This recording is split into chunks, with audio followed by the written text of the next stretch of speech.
Hi everyone. So today's topic of discussion is randomization in clinical trials. And I'm absolutely sorry for being late.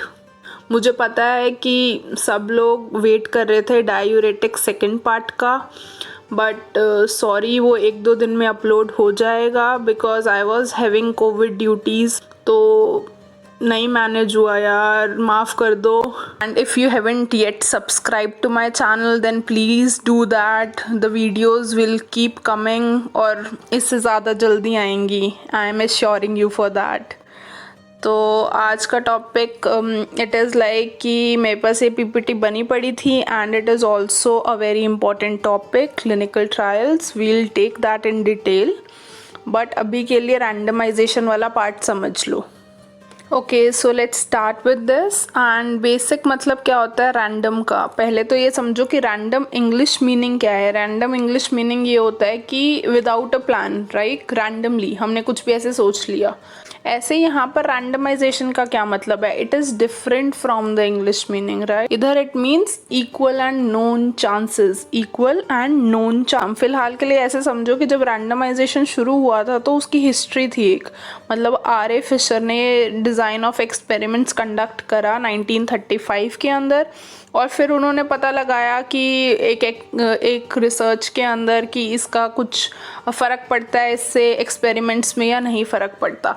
अब एक चीज़ और समझने वाली है start करने से पहले कि हमने बोला क्लिनिकल ट्रायल्स, तो what is meaning of clinical trials. तो अभी के लिए इतना समझ लो, क्लिनिकल ट्रायल्स पे एक डिफरेंट लेक्चर ज़रूर लूँगी मैं. अभी के लिए इतनी बात समझो कि एक ट्रायल का बेसिक मतलब क्या होता है कि हम एक एक्सपेरिमेंट कंडक्ट करने वाले हैं. अगर हम वो एक्सपेरिमेंट कंडक्ट करने वाले हैं तो हमको एक्सपेरिमेंट किसी भी चीज़ से रिलेटेड हो सकता है. लाइक आजकल कोविड चल रहा है, तो when there is corona virus तो हम उसकी वैक्सीन के ऊपर ट्रायल्स कर रहे हैं, राइट. तो एक्सपेरिमेंटल ट्रायल्स हो रहे हैं हर देश में, हर सिटी में, हर अलग अलग जगह पे, राइट. अगर हम यहाँ पर क्लिनिकल ट्रायल्स का क्या मतलब होता है कि जब हम कोई नया प्रोडक्ट, नया ड्रग या फिर कोई वैक्सीन लॉन्च करना चाहते हैं. अगर वो हम लॉन्च करना चाह रहे हैं तो वो डायरेक्टली मार्केट में तो आएगी नहीं. तो अगर वो डायरेक्टली मार्केट में नहीं आएगी तो उसका क्या प्रोसीजर रहता है. तो बीइंग डॉक्टर्स तुमको ये भी पता होना चाहिए कि हम कोई भी चीज़, कोई भी ड्रग जब नया मार्केट में आता है तो पहले वो क्लिनिकल ट्रायल्स के थ्रू जाता है. मतलब पहले उस पर एक्सपेरिमेंटेशंस होती हैं. फिर अगर वो वहाँ से अप्रूव कर जाता है तो पहले सबसे पहले होता है एनिमल्स पे स्टडी, प्री क्लिनिकल स्टडीज़ जिसको बोलते हैं. फिर वो आता है क्लिनिकल स्टडीज़ पे. फिर जब वहाँ से वो अप्रूव हो जाता है तब वो मार्केट में आता है, right. It is not very easy कि हम फटाफट से बोलें कि हाँ आज तो कल हमने एनिमल्स पे कर लिया था, आज हम ह्यूमन पे कर लेते हैं, परसों हम मार्केट में ड्रग लॉन्च कर देंगे. No, new drugs take years. मतलब बहुत साल लग जाते हैं एक नए ड्रग को मार्केट में आने के लिए. लाइक तुम लोगों को दिख रहा है कि वैक्सीन बनाना इतना ईजी नहीं है, तो वैक्सीन पे काम चल रहा है. तो it takes so many years or it takes long duration of time, right. Then there is this second person which is called as Austin Hill. अब इसने क्या करा, इसने फर्स्ट रैंडमाइज कंट्रोल ट्रायल करा किस पे, स्ट्रेप्टोमाइसिन पे. किस बीमारी के लिए, पल्मोनरी टीबी के लिए. तो जब 1946 के अंदर इसने ये देखा कि अगर हम पेशेंट को बोलते हैं सिर्फ बेड रेस्ट के लिए तो सिर्फ 4 पेशेंट क्योर होते हैं अगर उसके पास 52 पेशेंट एडमिट हैं. तो अगर वो बेड रेस्ट प्लस स्ट्रेप्टोमाइसिन दोनों बोल देता है तो रेट इम्प्रूव हो जाता है, मतलब बेटर हो जाता है. 28 लोग क्योर हो जाते हैं आउट ऑफ 55, राइट. तो दिस इज़ द प्रोबेबिलिटी और this is the amount of people getting cured because हमने दो चीज़ों को कंबाइन किया, राइट. अब रैंडमाइजेशन के लिए एक चीज़ जाननी ज़रूरी है. जैसे तुमने ये बल्क ले लिया, एक ग्रुप ऑफ पीपल को ले लिया, उस ग्रुप ऑफ पीपल में से तुम्हारे पास 2 चीज़ें होंगी. एक होगा कंट्रोल ग्रुप, एक होगा इन्वेस्टिगेशन ग्रुप, या जिसको हम बोलते हैं एक होगा कंट्रोल ग्रुप, एक होगा स्टडी ग्रुप. तो जिस पे तुम्हें काम करना है या जिसके बारे में तुम्हें पता करना है वो तुम्हारा हो जाता है इन्वेस्टिगेशनल या फिर स्टडी ग्रुप. कंट्रोल हम बेसिस लेते हैं, मतलब एक बेस लाइन भी तो लोगे ना, किस चीज़ से कंपेयर करोगे कि हाँ हम ठीक बात कर रहे हैं या हम गलत बात कर रहे हैं. जैसे इसको ऐसे एग्जाम्पल से समझ लो. मान लो मुझे पैरासीटामोल पे एक्सपेरिमेंट करना है और मुझे लग रहा है कि बुखार की दवाई मेरे पास बेटर है या मैं बेटर लॉन्च करने वाली हूँ, तो तुम किससे कंपेयर करोगे? जो मार्केट में ऑलरेडी बेटर चल रही है। तो ऑलरेडी बेटर कौन सी चल रही है? पैरासीटामोल। तो तुम क्या करोगे? कंट्रोल ग्रुप में पैरासीटामोल को ले लोगे, और जिस पे तुम काम कर रहे हो या तुम्हें XYZ लग रही है कि ये वाली ज़्यादा बेटर ड्रग है एंटीपायरेटिक, तो उसको तुम इन्वेस्टिगेशनल ग्रुप में ले लोगे। ठीक है, इस तरह से एक स्टडी कंडक्ट की जाती है। ये हो गया बेसिक्स। ठीक है, अब चलते हैं हम रैंडमाइजेशन प्रॉपर पे। अब रैंडमाइजेशन क्या होता है? This is a statistical procedure. Basically ये तुम लोगों को PSM वाले भी सिखाएंगे। Randomization is a statistical procedure by which the participants are allocated into groups which are called as study and the control to receive or not to receive an experimental, preventive, therapeutic procedure, maneuver or intervention, right? अब इसका basic मतलब ऐसे समझ लो कि ये एक procedure होता है जिसमें हम दो तरह से, अब रैंडमाइजेशन हम क्यों करना चाह रहे हैं? एक बेसिक सी बात समझो कि कोई भी हम क्लिनिकल ट्रायल तुम इतनी बड़ी पॉपुलेशन पे कंडक्ट करना चाह रहे हो, तो ये तो पॉसिबल नहीं है ना कि तुम सब लोगों को ले लोगे या सब पे एक्सपेरिमेंट हो जाएगा। तो सब पे एक्सपेरिमेंट हो नहीं सकता। इतनी सारी ड्रग्स बन सकती हैं, इतने सारे लोग ढूंढ सकते हैं, तो सब तुम काम नहीं कर सकते। तो उसमें से तुम्हें एक बहुत ही मिनिमम पॉपुलेशन चूज करनी पड़ती है जिस पे तुम एक्सपेरिमेंट्स करके देखते हो, और उसमें से भी तुम्हारे पास वहाँ कोई गड़बड़ ना हो या तुम्हारा बेटर निकले ड्रग या फिर उसमें बायस ना हो, तो इसलिए तुम रैंडमाइजेशन करते हो। ठीक है, ट्रायल्स। तो रैंडमाइज कंट्रोल ट्रायल्स का हार्ट है रैंडमाइजेशन का प्रोसीजर। क्यों ये हार्ट है? क्योंकि equal chances for the participants को अलाउ करता है।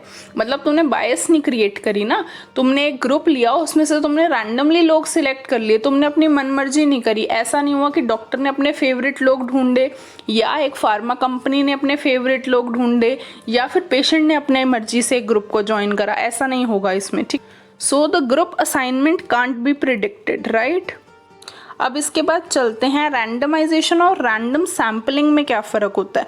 अब रैंडम सैम्पलिंग क्या होता है कि you select a particular study sample from a population. मतलब तुम्हारे पास पूरी पॉपुलेशन है, उसमें से तुमने सिर्फ सिलेक्ट करे 200 लोगों पे ही मैं काम करूंगा, इसमें से जो मेरा सर्वे निकलेगा वही मेरा स्टडी का एंड रिजल्ट या कंक्लूजन होगा, या उसके बेसिस पे ही मैं अपना सारा रिजल्ट तैयार कर दूंगा।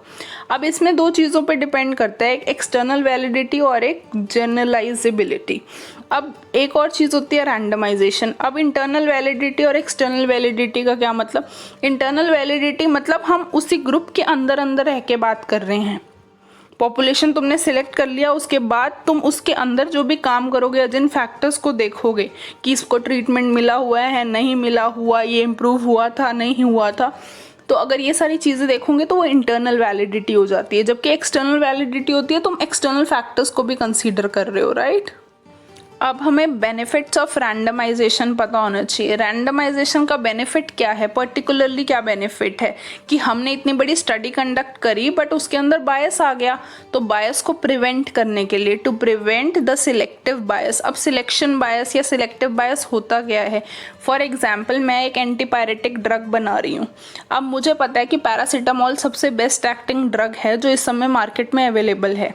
तो आप बीइंग अ ड्रग मेकर और बीइंग अ फार्मास्यूटिकल कंपनी, आप अपनी प्रमोशन चाहते हैं, आप चाहते हो आपका ड्रग मार्केट में लॉन्च हो। अगर आपका ड्रग मार्केट में लॉन्च होगा तो उसका मतलब उससे बेटर परफॉर्मेंस देनी पड़ेगी, तभी तो लोग लेंगे ना। पैरासीटामोल से बेटर कोई ड्रग मार्केट में लॉन्च होगा तभी लोग लेना चाहेंगे उस ड्रग को। मैं क्या करती हूँ, मुझे ये बात पता है कि मेरे को इस ड्रग को प्रमोट करना है।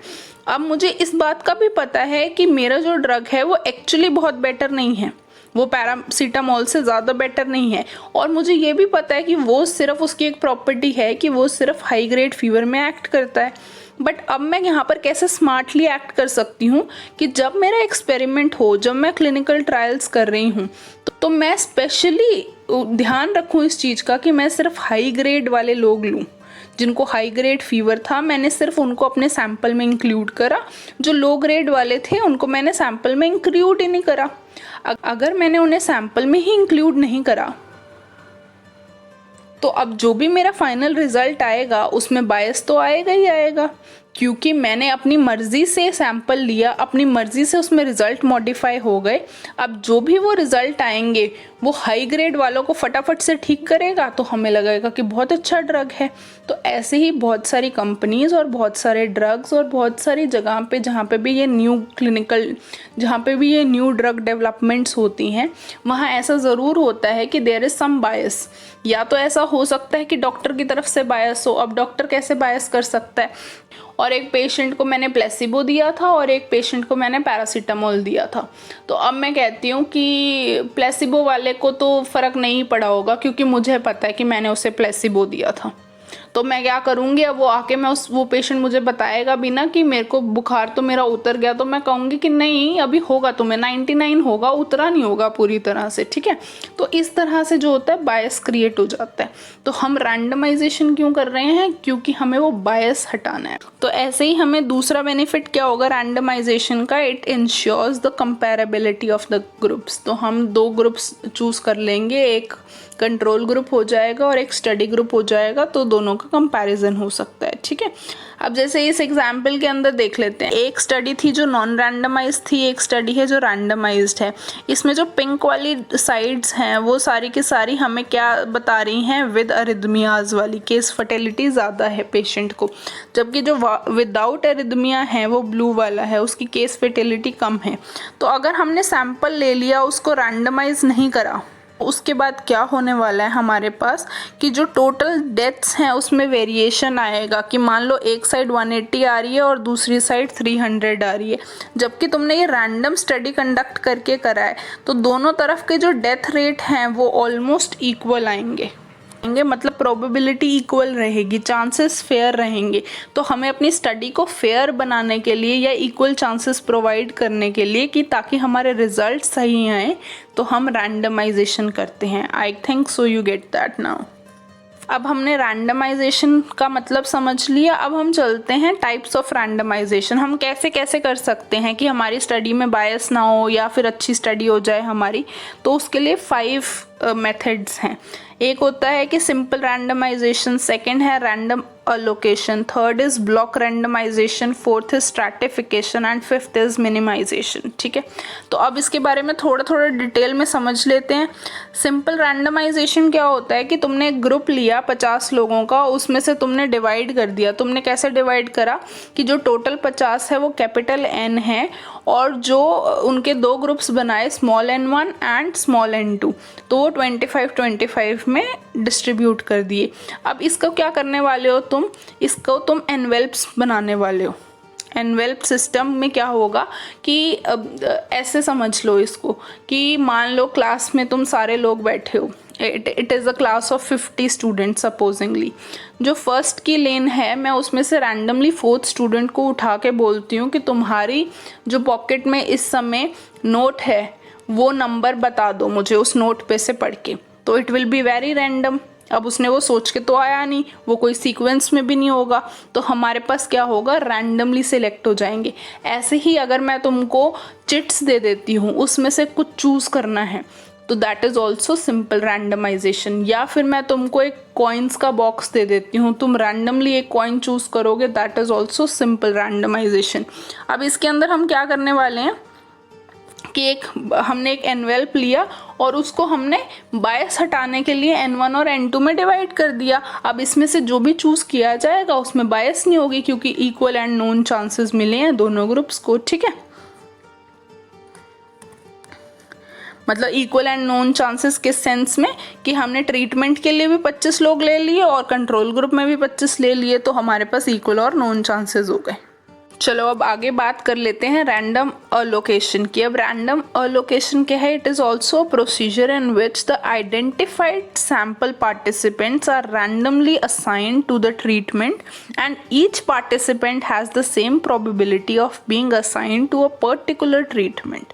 अब जो हमने ग्रुप सिलेक्ट कर रखा था उसमें से हम रैंडमली लोगों को सिलेक्ट करेंगे। So if the design is based on n participants and n1 are to be assigned to the treatment 1 then all the possible samples of the size n1 have the same probability of being assigned to treatment 1.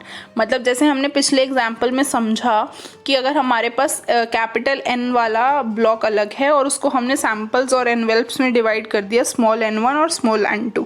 अब जो एक n1 वाला है उसमें 25 लोग थे, उन 25 को हमने सेम ट्रीटमेंट दे दिया, तो ये हो गया हमारा रैंडमली अलोकेट. मतलब हमने जो ऑलरेडी ग्रुप सिलेक्ट कर रखा था उसमें से एक पर्टिकुलर ग्रुप को हमने रैंडमली एक ट्रीटमेंट दे दिया और दूसरे ग्रुप को अलग ट्रीटमेंट दे दिया ताकि हमारी जो स्टडी आए उसमें बायस ना आए. ठीक है. अब जो नेक्स्ट टाइप ऑफ रैंडमाइजेशन है वो है ब्लॉक रैंडमाइजेशन. ब्लॉक रैंडमाइजेशन का क्या मतलब, ब्लॉक का ये वो वाला मतलब नहीं है कि जो आजकल करते हो कि इससे नाराज हो गए और उसका नंबर ब्लॉक कर दिया, ऐसे वाला ब्लॉक नहीं. यहाँ पर ब्लॉक का क्या मतलब होता है कि हमने एक पर्टिकुलरली चूज कर लिया, कि ग्रुप को चूज कर लिया और उसको एक ब्लॉक दे दिया, उसको नाम बोल दिया कि एक ब्लॉक है. जैसे मान लो मैंने 1-2 नंबर चूज करा, मैंने उसको बोल दिया कि ये एक ब्लॉक है, मतलब 2 ग्रुप्स का एक ब्लॉक है. जैसे ए बी आर 2 अल्फ़ाबेट्स. अब मैंने इन दोनों को कंबाइन कर दिया तो मेरे पास ये 1 ब्लॉक आ गया, तो ए बी इज़ 1 ब्लॉक. ठीक है. तो अब ऐसे ही यहाँ पर अगर मैं A B C D choose कर लेती तो मेरे पास ये 1 ब्लॉक होता, पर 4 परम्यूटेशन एंड कॉम्बिनेशन वाला, जिसमें 4 मैंने नंबर्स लिए हैं. तो block randomization is commonly used in 2 treatment situation where the sample size for 2 treatments are to be equal. तो इसको कैसे करते हैं, हमने पेशेंट्स को ब्लॉक ऑफ इक्वल साइजेस में डिवाइड कर लिया, उसमें से ब्लॉक साइज चूज करा. जैसे हमने 2 का साइज चूज करा तो ए बी या बी ए ऑप्शन रहेगा, जबकि हमने अगर ब्लॉक साइज 4 चूज करते तो ए बी सी डी का ऑप्शन होता. फिर हम क्या करेंगे, उसके सारे पॉसिबल परम्यूटेशंस एंड कॉम्बिनेशंस लिखेंगे और फिर उसमें से रैंडमली चूज कर लेंगे. अगर अभी भी नहीं समझ में आया तो इसको ऐसे समझ लो कि अगर मान लो मैंने अपना 4 ग्रुप वाला ले लिया कि मैं स्टडी का जो मेरा ग्रुप होगा वो ए और बी होगा. अब इसकी 6 तरह से परम्यूटेशन एंड कॉम्बिनेशन हो सकती हैं. ए बी हो सकता है, बी ए बी हो सकता है, ऐसे करके, है ना. तो हमने डिफरेंट परम्यूटेशंस एंड कॉम्बिनेशंस लगाए. अब उसमें से सारे कॉम्बिनेशन मिला के हमारे पास ये 6 टाइप्स ऑफ कॉम्बिनेशंस आ गई. अब इस 6 में से भी मैं क्या करूँगी, जब मुझे स्टडी का टाइम मिलेगा तो मैं 1, 4 और 6 यूज़ कर लूँगी, ताकि अभी कोई हमारे पास रैंडम, हमने अभी भी रैंडम मेथड यूज़ करा है बट इसके बावजूद भी हमारे पास कोई बायस ना हो, तो इसलिए अब हम इसमें से भी रैंडम चूज़ कर रहे हैं. तो that is called as block randomization. So now there is this method of stratification. अब स्ट्रैटिफिकेशन क्या होता है कि हम एक फैक्टर को और कंसीडर कर लेते हैं अपनी स्टडी में, कि हम अनीमिया के लिए स्टडी कर रहे हैं तो हम हीमोग्लोबिन के लेवल्स चेक कर सकते हैं कि मेल्स में ज़्यादा होगा या फीमेल में. हमें पता है कि फीमेल में कंपैरेटिवली कम होता है, तो वो वाला फैक्टर हम कंसीडर कर सकते हैं. ठीक है. तो अपनी स्टडी को बेटर करने के लिए हम उसमें और फैक्टर्स ऐड कर सकते हैं या उसको स्ट्रैटिफाई कर सकते हैं. अब इसमें क्या होता है, ये लेवल वाला प्रोसीजर हो जाता है. मतलब एक तो तुमने पूरी स्टडी ली, उसमें से तुमने एक पॉपुलेशन सेलेक्ट कर ली, उस पॉपुलेशन में फिर तुमने 1 लेवल लगाया कि ये हम मेल्स और फीमेल्स में डिवाइड कर लेते हैं. ठीक है. फिर तुमने एक सेकंड लेवल उस पर लगा दिया कि कौन सा लेवल, कि अब हमने इसके अंदर एज कंसीडर करनी है कि हम सिर्फ 18 to 25 वाले पे स्टडी करेंगे या हम अबव 40 वाले पे स्टडी करेंगे. ठीक है. तो ऐसे करके जो स्ट्रैटिफिकेशन मतलब लेयर, तो हम लेयर लगा के उस पर स्टडी कर रहे हैं. लाइक फॉर एग्जाम्पल यहाँ पर दिया हुआ है कि हमने सब्जेक्ट्स लिए, उसमें से फिर मेन और विमेन में डिवाइड करा, फिर रैंडमाइजेशन करा. उसमें 50% ऑफ मेल्स को हमने एक तरह का ट्रीटमेंट दिया, बाकी को प्लेसिबो दिया. ऐसे ही 50% ऑफ फीमेल्स को अलग ट्रीटमेंट मिला और प्लेसिबो मिला. फिर हमने अपनी स्टडीज़ को कंपेयर करा. तो अब जो स्टडी आएगी या जो अब रिजल्ट आएगा वो विदाउट बायस आएगा और सबसे बेटर रिजल्ट आएगा. इसीलिए randomize control trials are the best thing, right. भी यही बता रहा है कि तुमको randomization, small stratified block randomization किसके लिए करनी चाहिए. तो it is also important for small clinical trial. And the last type of randomization is dynamic randomization. Dynamic randomization is different from others. क्यों? क्योंकि इसके अंदर ऑलरेडी जो रैंडमाइज्ड होते हैं उसके ऊपर हम दोबारा से रैंडम मेथड अप्लाई कर रहे होते हैं. लाइक मिनिमाइजेशन भी उस पर अप्लाई हो रही है या फिर कॉइन रैंडमाइजेशन भी उस पर अप्लाई हो रही है. ठीक है. उसके बाद there is minimization. Minimization is using this method the first patient is truly randomly allocated for each subsequent patients and the treatment allocation is identified which minimizes the imbalance between the groups at that time. अब इसको ऐसे समझ लो जैसे ये diagram दिया हुआ है. अगर मैं इसके अंदर ये बोलती हूँ हमारे पास ये तो सारा का सारा जो ग्रुप था ये ऑलरेडी हमारा सैम्पल साइज था. उस सैम्पल साइज में से हमने क्या करा कि कुछ को हमने ट्रीटमेंट वाला ले लिया, कुछ को हमने कंट्रोल. तो अगर हमने यहाँ पर अब जो ये मान लो ये वाले ऑप्शंस बचे हुए हैं हमारे पास लास्ट 3 को अलोकेट करना. अब मैं क्या करूँगी, जो ब्लू वाला है वो इस तरफ भेज दूँगी और जो ये वाला ब्लैक वाला है मैं इस तरफ भेज दूँगी. तो मैं क्या कर रही हूँ, ऑलरेडी मेरे पास जो ग्रुप डिफाइंड है, जो ऑलरेडी रैंडमाइज स्टडी हुई है, उसमें से फिर मैं अलोकेट कर रही हूँ ताकि जो मेरे चांसेस ऑफ बायस हैं वो मिनिमम हो जाएं. ठीक है. अब हमने इतना सारा पढ़ लिया रैंडमाइजेशन के बारे में, उसके टाइप्स ऑफ रैंडमाइजेशन कैसे कर सकते हैं, क्यों करना ज़रूरी है. बट इसके भी तो ड्रॉबैक्स हैं ना. तो ड्रॉबैक क्या है इसका कि ड्रॉप आउट रेट बहुत ज़्यादा है. Drop out in the sense, drop out का क्या मतलब, ऐसे कॉलेज से ड्रॉप आउट नहीं, जो स्टडी में लोग पार्टिसिपेट कर रहे थे वो भी तो मना कर सकते हैं कि अब हमें नहीं करना. स्टार्टिंग में चूज़ किया हो और उन्होंने बोला हो कि हाँ हाँ हम ये स्टडी करेंगे, बट बाद में वो लोग मना कर दें कि हम ये स्टडी नहीं करेंगे, हम आपकी हेल्प नहीं करेंगे, आप किसी और पे ट्राई कर लो. या वो वहाँ अगर वो लीव करते हैं तो हमारे रिजल्ट्स में फ़र्क पड़ता है. Then there is also this second problem which is called as cross over. Cross over का क्या मतलब है उसको मैं एक एग्जाम्पल से समझा देती हूँ.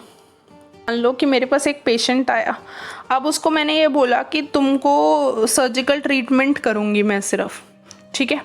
तो और जबकि एक और पेशेंट आया उसको मैंने बोला कि सिर्फ तुम ठीक हो सकते हो, तुमको कोई ऑपरेशन की ज़रूरत नहीं है. बट अब पेशेंट की प्रायोरिटी भी तो है इस चीज़ में. अब एक पेशेंट मुझे ये बोलता है कि नहीं मेरे को तो सर्जरी करानी ही नहीं, मुझे तो सिर्फ दवाइयों से ठीक कर दो. और जिसको मैं बोल रही थी कि तुम सिर्फ दवाई से ठीक हो जाओगे वो फिर भी कह रहा है कि नहीं मेरे को तो जी सर्जरी करके ही दो. तो अब इस केस में क्या हुआ कि हमने जिस पेशेंट से बोला था कि सर्जरी करा लो उसने रिफ्यूज़ कर दिया, और जिससे बोला था कि तुम दवाई से ठीक हो जाओगे उसने रिफ्यूज़ कर दिया, उसने बोला मुझे सर्जरी चाहिए. अब क्या हुआ, दोनों जगह से क्रॉस ओवर हो गया. मतलब जिसको सर्जरी चाहिए थी हम उसको मेडिसिन देंगे और जिसको सर्जरी नहीं चाहिए थी हम उस पर सर्जरी करेंगे. तो हमारे रिजल्ट्स उस पर भी बायस हो जाएंगे, तो क्रॉस ओवर्स भी हो जाते हैं. ठीक है. तो दोनों चीज़ें हो जाएंगे रैंडमाइजेशन में. अब एक और चीज़ ऐसे समझ लो कि जो आजकल स्टडीज़ होती हैं वो मोस्टली कंप्यूटराइज्ड होती हैं क्योंकि टेक्नोलॉजी इतनी एडवांस हो गई है. So there is this interactive response technology. इसमें क्या होगा, either it is through web और either it is through the voice. अब इसमें भी 2 पार्ट्स हो सकते हैं, इंटरैक्टिव वॉइस रिस्पॉन्स सिस्टम या इंटरैक्टिव वेब रिस्पॉन्स सिस्टम. अगर हम वॉइस रिस्पॉन्स की बात करते हैं तो सिर्फ कॉल पे हमारी बात हो जाएगी, तो कॉल पे हमारी सारी इन्फॉर्मेशन ट्रांसफ़र हो जाएगी. अगर हम वेब की बात करते हैं तो ओवर द कंप्यूटर हमको अपना सारा रिस्पॉन्स फिल करना पड़ेगा या फिर वहाँ पर रैंडमाइज स्टडी कंडक्ट होगी. ठीक है. So I think so this was all about randomization. This is मेरे को लगता है मैंने काफ़ी डेप्थ में तुमको दे दी है इन्फॉर्मेशन. हालांकि क्लिनिकल ट्रायल्स की पहले मिलनी चाहिए थी बट तुमको रैंडमाइजेशन की पहले मिल गई है. स्टे कनेक्टेड, सब्सक्राइब कर दो चैनल को. And I am so sorry again कि डायोरेटिक्स पार्ट 2 नहीं डल पाया. I will try to put it within 1-2 days. Share कर दो जितने भी अपने फ्रेंड्स को जानते हो जिनको फार्माकोलॉजी नहीं समझ में आती. And do right me in comment section कुछ नहीं समझ में आ रहा या तुमको लगता है कि कोई टॉपिक तुमको स्पेशल कवर कराना चाहते हो तो नीचे कमेंट सेक्शन में मेंशन कर देना. And thank you so much.